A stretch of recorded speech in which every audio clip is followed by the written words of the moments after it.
नमस्कार, आप देख रहे हैं जे प्राइम भारत और मैं हूं आपके साथ ज्योतिका। आइए रुक करते हैं खबर की ओर।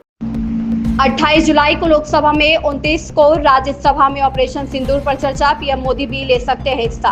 संसद के दोनों सदनों में ऑपरेशन सिंदूर पर चर्चा में होगी। जानकारी के मुताबिक सोमवार यानी 28 जुलाई को रक्षा मंत्री राजनाथ सिंह लोकसभा में ऑपरेशन सिंदूर पर चर्चा की शुरुआत करेंगे। चर्चा में भाग लेने वाले अन्य मंत्रियों में गृह मंत्री अमित शाह और विदेश मंत्री एस जयशंकर भी शामिल हैं। भाजपा सांसद अनुराग ठाकुर और निशिकांत दुबे भी इसमें भाग लेंगे। प्रधानमंत्री नरेंद्र मोदी भी चर्चा में हिस्सा ले सकते हैं। ऐसे ही राज्यसभा में 29 जुलाई को ऑपरेशन सिंधु पर चर्चा शुरू होगी। इसमें राजनाथ सिंह, जयशंकर और अन्य मंत्री भाग लेंगे। उच्च सदन में भी प्रधानमंत्री मोदी के चर्चा में हिस्सा लेने की उम्मीद है। सूत्रों के मुताबिक दोनों सदनों में इस विषय पर 16 घंटे की चर्चा होगी। केंद्रीय संसदीय कार्य मंत्री किरेन रिजिजू ने कहा, मानसून सत्र शुरू होने से पहले कांग्रेस समेत कई विपक्षी दलों ने मांग की थी कि ऑपरेशन सिंदूर और पहलगाम आतंकी हमले पर संसद में चर्चा होनी चाहिए। सरकार ने कहा कि हम इस पर चर्चा के लिए तैयार हैं। विपक्ष पहले दिन से ही संसद में हंगामा कर रहा है। संसद के अंदर और बाहर विरोध प्रदर्शन कर रहा है। सदन को चलने नहीं दे रहा है। संसद के मानसून सत्र के पहले हफ्ते में हम केवल